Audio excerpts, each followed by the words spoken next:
Primetime local news, serving the Lakeland and Midwest regions. Hello, everyone. Happy Friday. We've made it to the end of the week, thankfully. Good job. Yes, good job, team. There we go. We have a really exciting show for you today. Connor's filling in for sports, and he's talking Rustlers. Yeah, so we get a closer look at the men's volleyball team. Both the men's and women's team kick off their season today, but the men don't have as high of expectations as the women's team, but they're looking for a big year this year. All right, go girls. And Gerard in agriculture, and he's talking some meat.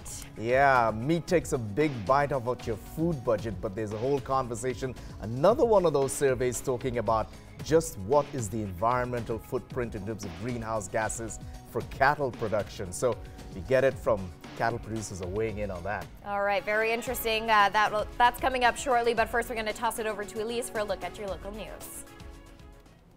Thank you, Michaela. In less than 1 week's time, cannabis will be legal across the country, with many people potentially lighting up. Our Brittany Matika takes a look at how it could affect your next workplace drug test. She's coming ready if you're ready or not.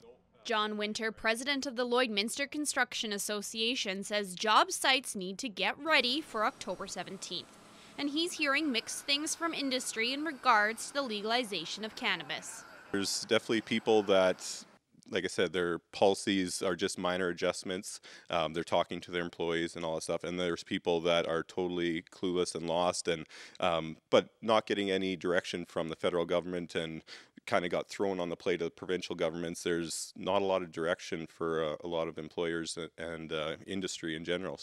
Many companies in safety-sensitive industries like oil and gas, construction and trucking require mandatory drug testing for employees. John Ricochi from Assure Occupational Testing says even though cannabis will be legal next week, doesn't mean your company's drug policy changes. Companies are wanting to adhere to a zero-tolerance policy.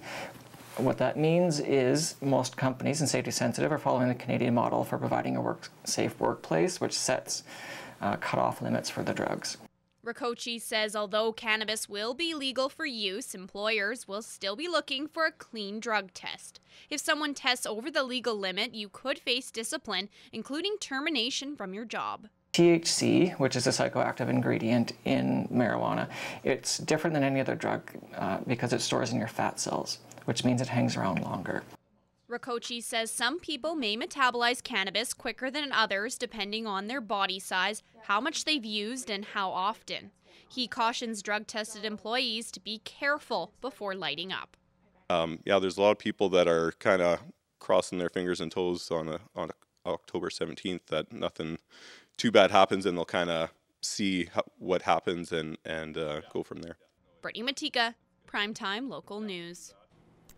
And the new school and playground time zone bylaw will be in effect in January. School zones will be in effect from 7:30 a.m. to 4:30 p.m. and playground zones will be from 7:30 a.m. to 9 p.m. Schools with a playground will be following playground zone hours. While a unanimous decision was not made, everyone in the community isn't happy about the new bylaw. When the school zones that we're talking about are different than a playground zone, you use Anniversary Park as an example. There's no fence around that park. It should absolutely be 30. The concerns I was hearing was where these playgrounds are at schools, there's a 6-foot fence around the entire playground. So they wondered if it was overkill to try and have that school zone be the same speed. These zones were changed for safety reasons and will now be the same across the city. The Lloyd Comp and the Holy Rosary will go back to regular speeds in the summer months. And it's not every day that Canada welcomes new citizens here in the border city, and today over 100 people became new Canadians. Our Brendan Collins has more. Music and hopes filled the room as 128 new Canadian citizens were sworn in today. Sheila Sokolsky is one of the new citizens to take the oath. She's waited over 8 years in Canada for this opportunity. It feels great. I feel so happy. It's not every day that you see countries are just welcoming immigrants to be their own, so I am very, very happy right now. Local government representatives were among the honored guests. To Dr. Richard Starkey, the ceremony holds special significance. As my parents were both immigrants from Germany in the 50s, and actually my sister and I were born in Canada before they became Canadian citizens, so they would have gone through this same ceremony 50-odd years ago. This ceremony was the first he's attended in Lloydminster. He challenged each of the new Canadians to make Canada better. You know, I've been a Canadian all my life, and I think it's the best country in the world, bar none, and it's always great to welcome more people to the Canadian family. In his closing remarks, the judge who presided over the ceremony reminded each of the 128 new Canadians to enjoy their new home and pursue happiness. For Primetime Local News, I'm Brendan Collins. And with the cold weather fast approaching, a local furnace company wants to make sure everyone stays warm. Lloydminster Heating and Plumbing is doing something pretty special this year. They are paying it forward and giving away a complete forced air furniture replacement to one family in need. There was a major part in this town that we could play and make sure that somebody has heat throughout the cold winter. I know that there is people living without heat. I know that there's people living with electric heaters in this town. We want to make sure that they have something to go forward to. And if you know of a family that could benefit from this, head to the Lloydminster Heating and Plumbing Facebook page for more information on how to nominate. There are also some steps you can take to make sure your furnace is ready to heat your home throughout the cold months and save money.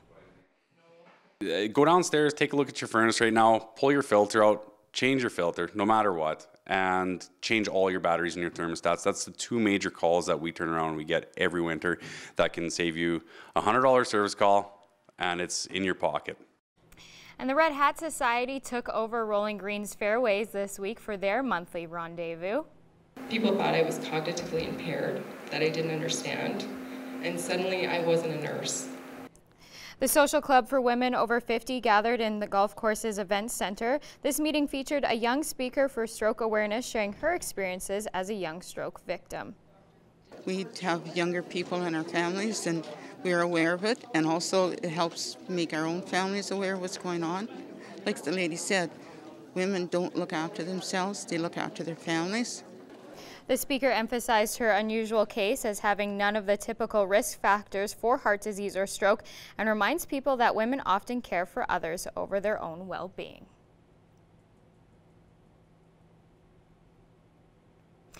And now we're going to head it over to Brittany, who is at Cheer Legacy today.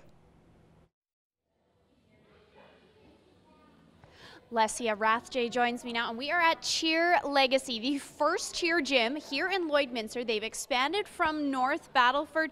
Now, tell me, what inspired you to open a cheer gym here in Lloydminster? Well, I guess we, wanted to share the sport with others and with as many new people as we can. Also, Lloydminster has never had a cheerleading program, not in the high schools, not in, any dance or gymnastics studios. So we thought that it was a perfect opportunity for us to share what we love to do. And what inspired you to start into cheerleading and then bring it out this way into Saskatchewan and Alberta? So I was a small town girl, I call myself, from we farmed, and then I lived in North Battleford, Saskatchewan, and then I moved to Saskatoon, and that's where I got involved in the sport in school, and then they started a club there in Saskatoon. So when I moved back to my hometown, I thought that I wanted to share my passion and share a new activity with as many people as I could, so I opened Cheer Legacy, and now here we are, 7 years later, we've opened a second location. That's amazing. And now how many athletes do we have between the two gyms? So here in Lloydminster, we have just shy of 60 athletes in our competitive program. In North Battleford, we usually have about 100 competitive All-Star athletes, but this year our competitive program is a little bit smaller, so we have just over 60, so 120 between the two locations. We also have a large class program in North Battleford where we have about 50 to 60 kids at a time partaking in classes that we offer. Wow, that's really amazing. Well, we're going to have more coming up from Cheer Legacy throughout the next of our 2 hours of broadcast, so stay with us. But right now, we're going to head back over to the studio and check in with Michaela to find out what's going on in this weekend's weather forecast and whether or not this rain/snow is going to stick around. All right, Brittany, it definitely was a wet start to the weekend, and now it's turning into snow, but there is some good news for next week. We just have to get through the weekend. Currently sitting at 1 degree, and the snow has started. That rain has turned into snow, unfortunately, and it is blowing. We could see some strong gusts of wind a little bit later Here's a look at the satellite radar. A lot of activity that's been coming in and out of the area throughout the day, and now it's turned into snow. No watches and warnings currently in effect for our immediate area, but as we go down southwest, those wind warnings are in effect. We could see some wind gusts up to 80 kilometers an hour later on this evening. Looking at our current temperatures here, 1 degree here in the border cities, same in Edmonton, 1 degree in Edson, 3 in Jasper. So we turn over into Saskatchewan, 5 degrees in Prince Albert, 4 in Melfort and in Saskatoon.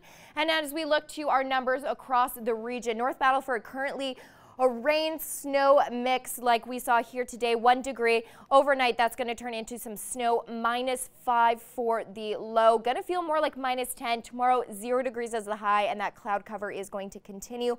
Cold Lake also sitting at 1 degree currently. Overnight, clouds are going to be rolling in for a low of -6. Going to feel colder than that once you factor in the wind. And then tomorrow, a high of 1 degree, a mix of sun and cloud, mostly cloud cover in the area.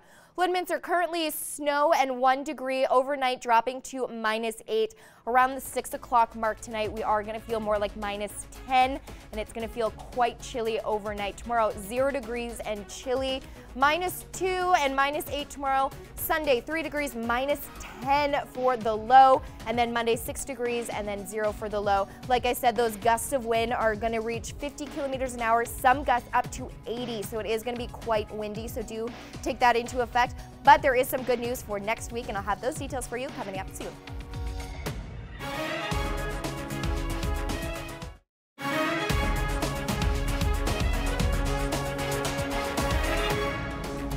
Welcome back, everyone. And this one is a really touchy issue. In fact, it might spark a firestorm even on these wet conditions. But is our consumption of meat actually bad for the environment? Well, another study is out examining greenhouse gas emissions in livestock. So let's find out what cattle producers are saying.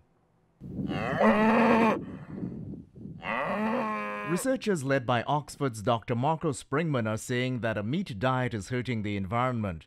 The study contends beef consumption needs to fall by 90% and be replaced by 5 times more beans and pulses. Cattle producers are weighing in. I think it's really important to look at the big picture of beef production, to look at the vast grasslands that are utilized, that are lands that aren't suitable for other types of food production. And it's these kinds of things that these types of studies don't often take into account. Adrian Ivy ranches with her family in Ituna, Saskatchewan. The study also points to a balanced diet relying on plant-based food and protein. Protein is really important, and my little young athletes, it's really hard for me to get enough protein into them, even with having meat in their diet. The land used for beef production may not be useful for any other food operation, and if it's not grazed, those areas could be vulnerable to grassland fires. The Beef Cattle Research Council points out that greenhouse gas emissions are down 15% in the last 3 decades. However, concern remains about the warming of the environment by cattle. Whether or not, the animal emissions make a significant contribution to that warming, I don't think anyone can state with any kind of, conclusive evidence. Dr. Joe Schwartz is a chemist whose work helps to simplify chemistry and food issues. He says he loves meat, but there's more reason to cut back as a lifestyle choice and not for greenhouse gas emissions. There are issues with different kinds of meat. Processed meat, of course, has been linked with colorectal cancer by the International Agency for Research on Cancer. Red meat as well is listed as a possible human carcinogen.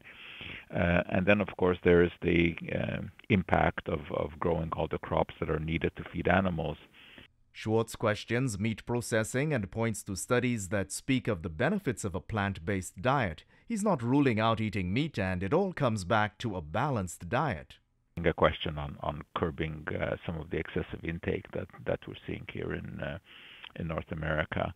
And of course, the production of fertilizers, production of pesticides, the shipping of the cattle, the shipping of the grains, all of those have a carbon footprint.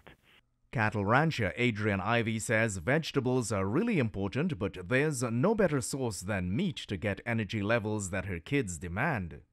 there's really no other better source than beef to get the combination of iron, zinc, protein, and B vitamin 12. Debate, it certainly will be ongoing there. That's our agriculture news. Let's check those ag prices.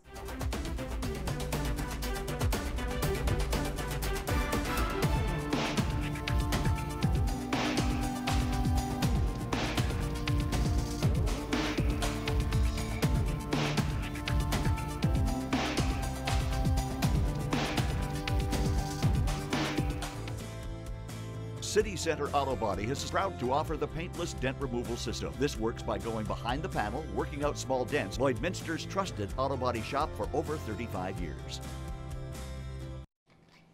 The season opener for the Rustlers women's volleyball team is set to go in Grand Prairie, with the men's team following shortly after. The expectations aren't as high as their female counterparts, but the players are optimistic that they can take a huge step this year. Josh Ryan reports.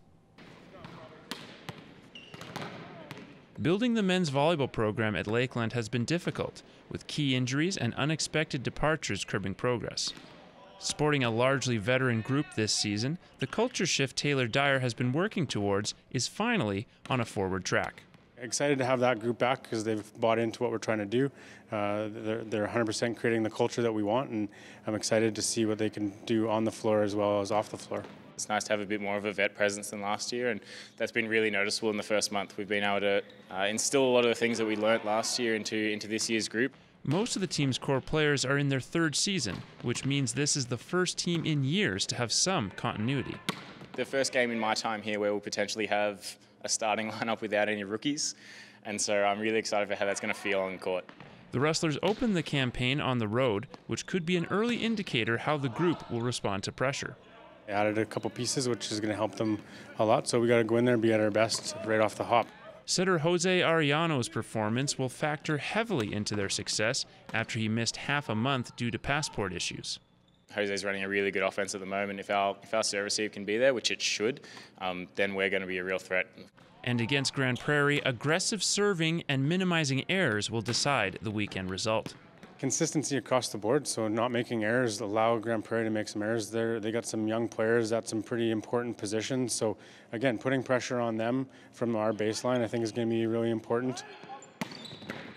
Josh Ryan, Primetime Local Sports. The men's basketball team is in Saskatoon tonight to play the University of Saskatchewan. It's the team's final exhibition play before the start of the regular season. Head coach Sheree Thomas is hoping playing the team at the next level will tune up the squad nicely before the season opener. Good test before we go in and play another good team to begin the season. Nate, who's typically one of the better teams in the ACAC and one of the better teams in the country. Because of injuries and having players ineligible till January, there's little roster experimentation at this point. We're running with about 8-9 guys right now, so it's not too many mixtures we can do with that many bodies. The Rustlers begin league play on the road October 19th. The Rustlers soccer teams have their final home games this weekend as they take on Red Deer and Olds. Both squads remain winless this season, and the men have 3 draws. Well, that's it for sports. Let's send it back to Brittany over at Cheer Legacy. All right, I'm about to get involved in family stunt night. They think they can teach me a thing or two, so am I ready? She's ready. She says I have the skills. All right, I'm going to pass it over to you and let you give me my instruction. I don't know what they're going to wrangle me into. Awesome. Okay, so we have some of our parents here who are going to do the basing. They've been doing a great job. We have, what's her name? Brad? Lee, and they're going to base Brittany in a double base. So they're going to start nice and close together, and Brittany's going to give them, we'll go 1 foot at a time. So go one leg and hands on their shoulders, and then perfect, awesome, we can see that there. And now you're going to stand up, we're going to count, we're going to stand up and lift to our shoulders. Can we go a little higher? 1, 2, 1, 2, down, up, and she's going to stand. And how you doing? Awesome. All right, let's bring this back down. Very good. I hope you all saw the fear flash before my eyes. Woo. Wow. Thank you so much. It's your legacy. This has been amazing down here. I hope you at home enjoyed that. So if I can do it, you can do it too. Right now, we're going to head back over to the studio. We're going to check in with Michaela to find out what's trending on social media.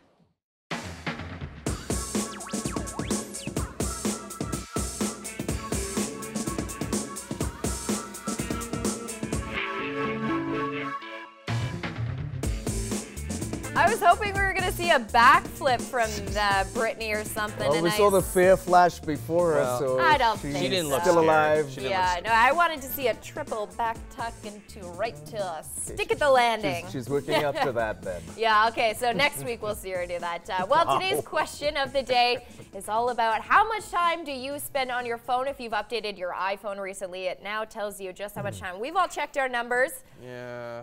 I don't know if I'm winning or losing because I'm You didn't tell us yours. This is 6 hours. I don't want to. confessions. 6 hours. Yeah, some of you, most of you who did answer a question online were saying no comment. So how much time do you guys spend? 4. It's like almost 4.5 for me because it's Yeah. like 29% of my battery is on Instagram. But I wonder how much time you spend on Fortnite. That's not on my phone. My phone doesn't support Fortnite. Okay. Well, I know, but I'm saying I wonder if it recorded the data, how much time. And Gerard, you're sitting at 4 hours. 4 hours and 48. But we've got a rule in our household that after a certain hour, the phones go away. Yeah, Just us time. Yeah, maybe I'll implement that rule for myself. But if you do have a phone, keep it out and take pictures of your pets and then send them to us. It's time for our Pet of the Day segment, the best part of the day. Let's take a look at some of our animals for today. This is Minnie, super cute. This is actually, she uses this toilet for plants.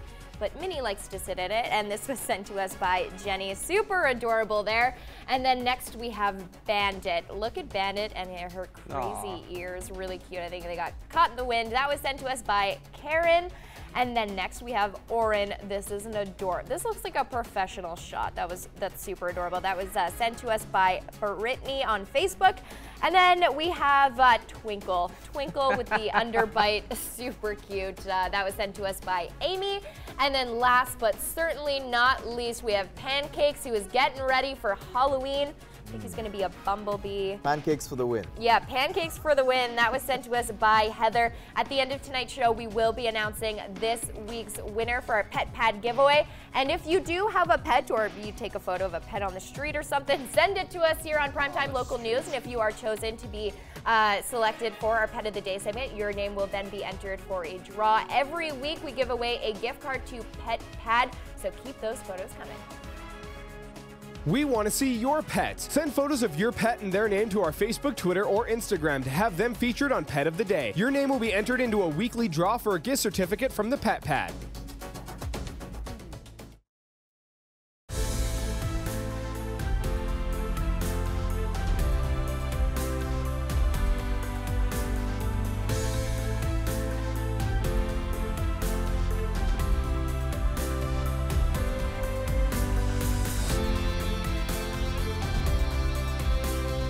We're joined today by Sergeant Sarah Knelson from the Lloydminster Detachment, and we thank you for joining us, as always, to give us an update. Well, thanks for having me back. So the first thing we're going to talk about is Operation Impact, which was on over Thanksgiving weekend. So how did that go in the Lloydminster area? Oh, it went fantastic. Lloydminster participated from Friday, October 5th until October the 8th, and within that 3-day time period, we pulled over well over 150 vehicles. We had only 3 impaired drivers, so we had 3 charges for impaired driving. We had 1 24-hour suspension and several tickets for distracted driving and no use of seatbelt.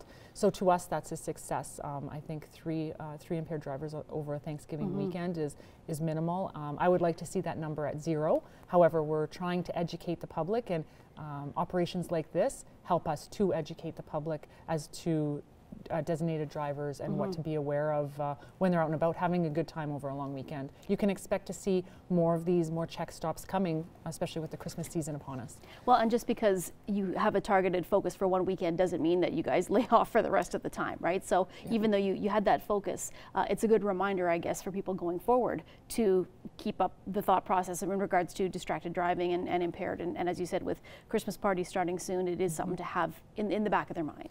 Absolutely, and to us, we just want to educate people and say, you know, there's alternatives to driving if you've consumed a few beverages, or there's alternatives to being on your cell phone, because those are what causes the accidents, and then sometimes they're catastrophic accidents. So if we can stop that from happening, that's the Lloydminster's goal, the RCMP's goal. And so we're constantly looking for impaired drivers, distracted drivers, and drivers without seatbelts. Any Traffic Safety Act or criminal code driving infraction, we're always looking for. It just kind of was focused this past weekend.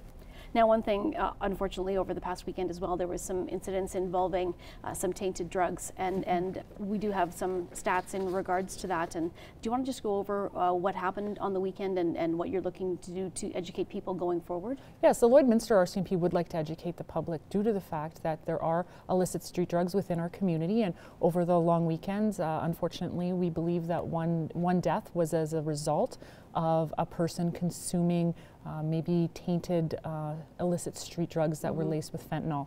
We also had 3 people who were taken to hospital, and thankfully they managed to be okay. However, the RCMP wants to advise the public that there is illicit street drugs out there that are contaminated. When people are making the drugs, sometimes they don't measure or they don't care what they're putting into these drugs, and it's causing deaths around our community, and we want to advise the public to be very, very cautious if you are consuming any illicit street drug, which we don't encourage, but I do want to warn the public that there are bad drugs, I guess, out there, and if in fact you think that you've taken an tainted drug or you're suffering from a drug overdose, to call 911 immediately so that we can attend and the EMS can attend and transport you to hospital. Now, what about for general members of the public, if they suspect maybe their family members happen to be involved, unfortunately, with taking drugs? What's their best step? I mean, obviously the warning is out there, but do they need to contact you right away too? Is that the best place to start if they want to get help for people who are involved with this? Certainly, you can go to Mental Health and Addictions. You can come to the Lloydminster RCMP. Just reach out to someone, and if you're around a family member or a friend who you think has consumed drugs and they're in a state of an overdose, call 911 immediately, because that's what we're here for, and we'll come and assist you. Okay, well, thank you so much. Our time is up for today. Always seems to go by so quickly. It does go by quick. But we'll have you back again in a couple of weeks, and there's so many things always going on at the detachment. So thank you once again for joining us. Thank you for having me.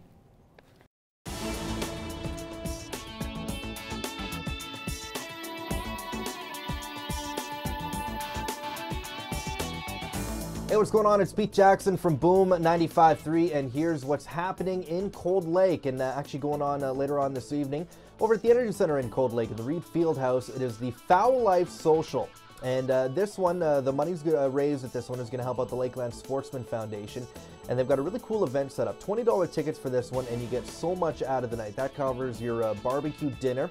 You get the meet and greet opportunities with the MMA legend Dan Henderson, Leif Laughlin and his band out of Nashville, and they're going to be performing as well. And Chad Belding, from host of The Foul Life on television. They're all going to be there. You're going to have the opportunity to meet all of them and have a great night as well. There's a bunch of great live auction, silent auction items up for grabs, and it's going to be a fantastic night. $20 tickets, you can get those right at the door at the Energy Center in Cold Lake. Now, coming up tomorrow night, it's another big one in the city of Cold Lake. It's time for the Bolorama, yes, Fall Bolorama over at the Cold Lake Agriplex in association with Cold Lake Ag Society. So doors open up at 6 o'clock. The action starts at 7. If you've never been out to this event before, the Cold Lake Agriplex, it's a nice kind of smaller building, so there's not a bad seat in the house. You're going to see some of the best bull riders around the area take part in the kickoff of the Fall Bolorama season. You can get your tickets right at the door for this event. If you got an event you want featured on What's Happening, shoot me an email, pete@boom953.ca.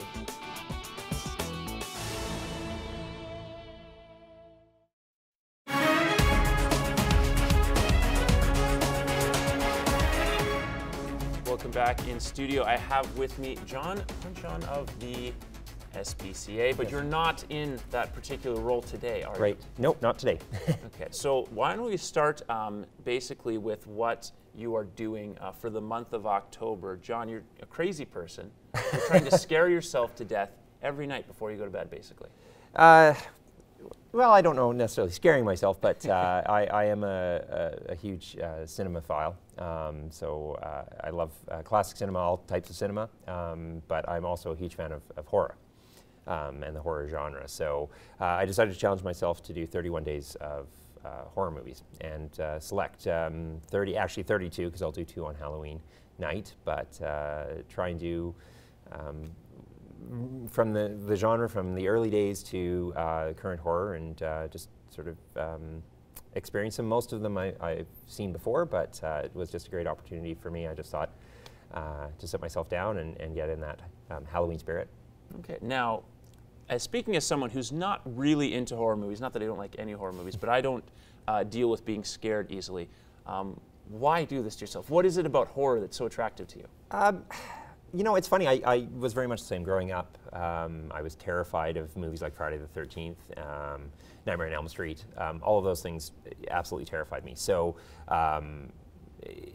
it was only until actually the early 2000s when I was in college where I was introduced to horror films, and they appealed to me in a lot of the time, honestly, it's more of a social commentary. A great horror film has a lot of underlying themes about in a more dramatic fashion, but ultimately is, deep down there's a commentary about what our society is, or what it's telling us about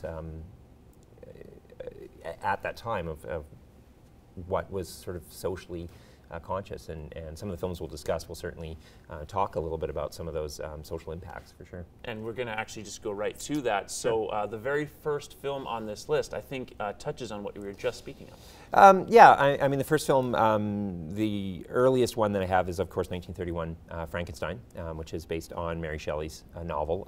Very different take on it, of course. This was Universal, had initially done Dracula. They followed it up with Frankenstein, and kind of moved their way through that genre with The Wolfman and Creature from the Black Lagoon, and became sort of the first sort of movie franchise. But what's great about Frankenstein, it's Boris Karloff who plays Frankenstein, Frankenstein's monster. And yeah, don't get those. Yeah, don't get them mixed up. You know, it's obviously got that overacting because we're just sort of getting used to sound in film. So there is still a little bit of that silent film type acting to it. But Boris Karloff does a very sympathetic job of this monster, and there's some great scenes, particularly where he interacts with the child. And what's interesting about that is the child really doesn't see him as the monster. You know, society, the community's all terrified by this monster, including Frankenstein, who actually makes the monster. But yet there's that touching moment with the child, and perfectly innocent, where the child is throwing flowers into the water, and the monster is doing it as well, and then he decides to interact with the girl in a certain way that leads to the ending. And one of my favorite scenes, of course, is with the windmill at the end there too, which is memorable too. Yeah, well, that's a great place, obviously, to start. We'll have more with John in the next hour as we explore some other of his favorite and classic horror films over the course of October.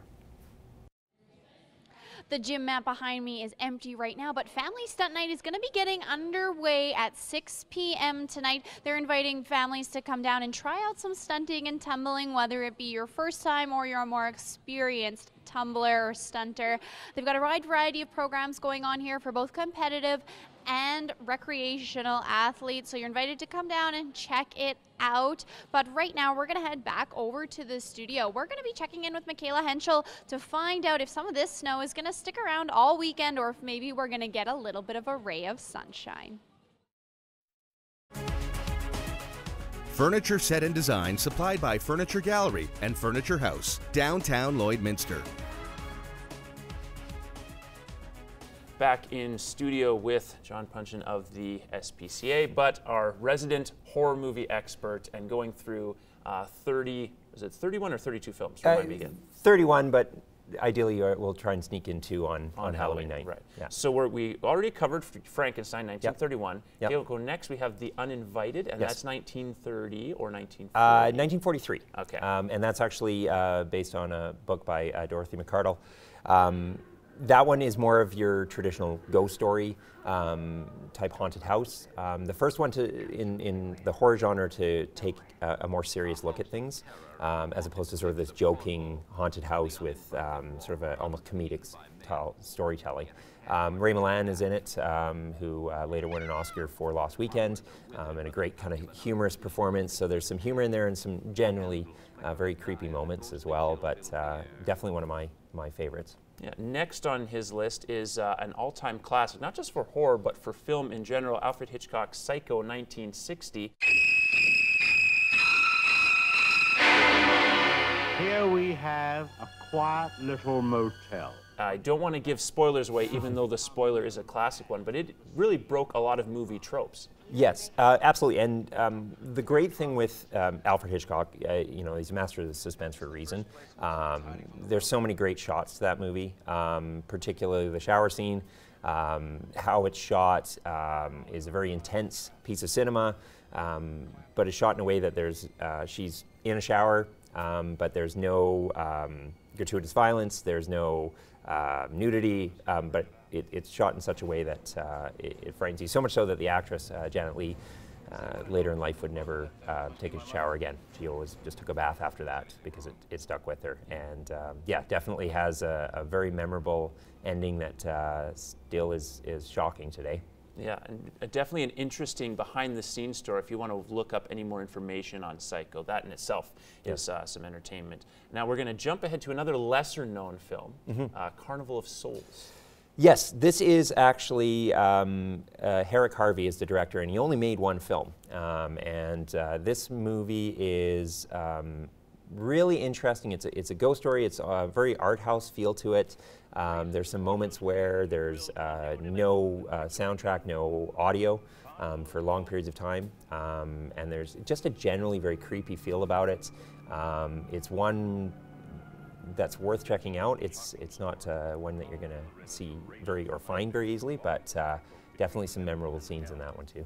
Awesome. And another memorable film to finish the list, again, I think an all-time classic, George Romero's Night of the Living Dead. So 1968, yes. This film is one of the first zombie films I saw, so it definitely freaked me out. And it also was significant for having people of color in significant roles. Absolutely. I mean, that really for me was sort of the springboard into the horror genre. Yeah, it's definitely one of my all-time favorites.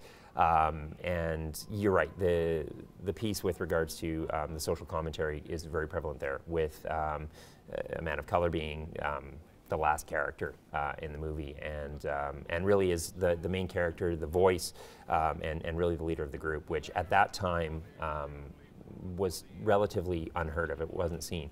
What's interesting to note as well with the zombie genre, prior to that, zombie films were more like a Haitian trance that they were put in. This is the first one where they are flesh-eating, slow shuffling zombies, and that changed the genre, and that's how zombies are now seen. And we see that in TV shows like The Walking Dead, and that was all George Romero that changed that. Yeah, and ultimately, maybe the most lasting impact of any horror film over that span, certainly in terms of special effects as well, practical and computer graphic. Well, we are out of time for this week, but we have plenty of more on the docket, as you said, more than 30 films planned for this month. So lots of watching. Yeah, we'll be back with more later on this month here on Primetime Local News. Family Stunt Night is underway here at Cheer Legacy. They've taught these families how to do some stunting and some tumbling, and they even taught me a few things, which is quite impressive. Cheer Legacy, this is their second location, as they opened up this year in Lloydminster, and they also have a location in North Battleford. They're running 4 competitive teams here in the border city this year, and they still have some recreational programs that are taking some applications if you are interested in getting your little ninjas involved. So thank you so much for joining me here tonight. Now on Monday, we're going to be checking out the new exhibit that's happening at the Lloydminster Cultural and Science Center. So tune in then to see a sneak peek at it. But right now we're going to head back over to the studio and check in one last time with Michaela Henschel to find out what's going on in this weekend's weather forecast. All right, thank you so much, Brittany. The snow has died off, but we could see it come back overnight. -2 tomorrow, and those winds are going to be quite heavy overnight into tomorrow, up to 80 kilometers an hour. But look at that, on Wednesday, we're going to be above average at 13 degrees. Just got to get through Sunday and Monday, and hopefully our farmers can get back out in the field by then. The sunshine is going to be out for them, so not looking too bad, thankfully. I've been dragging in some of the numbers, and I think in our region we're in the 30 to 35 percentile range of below our seasonal average. Also add to that County Lac St. Anne declaring agriculture disaster. Oh no. Okay, so definitely, hopefully these temperatures are going to help our farmers. It's got to help somehow. Yeah, but now we just have a little bit of time left, so we're going to announce this winner for this week's Pet of the Day. Here we go. Oh, drum roll. Okay, very nice drum. And the winner is Minnie. Actually, she was shown today. So Jenny, you are the recipient of this week's Pet Pad gift card. $50 to spend on Minnie. Super cute. She doesn't even need kitty litter because she uses the toilet. Well, anyway. Yeah, super adorable. So congratulations. We will be contacting you. Make sure you send us in your pet photos. It's almost Halloween, so I want to see those Halloween costumes on your pets. Do you dress up your pets, Gerard, for Halloween? Well, they dress up all right, but they kind of stay indoors, sometimes too chill, especially for Dee. Yeah, they're too tiny to go out. But Rudy doesn't care too much, but Diesel says, yeah, enough of this. All right. Well, congratulations to our Pet of the Day winner. Have a great weekend, everyone. It's going to be good. All right. We'll see you here on Monday. Take care.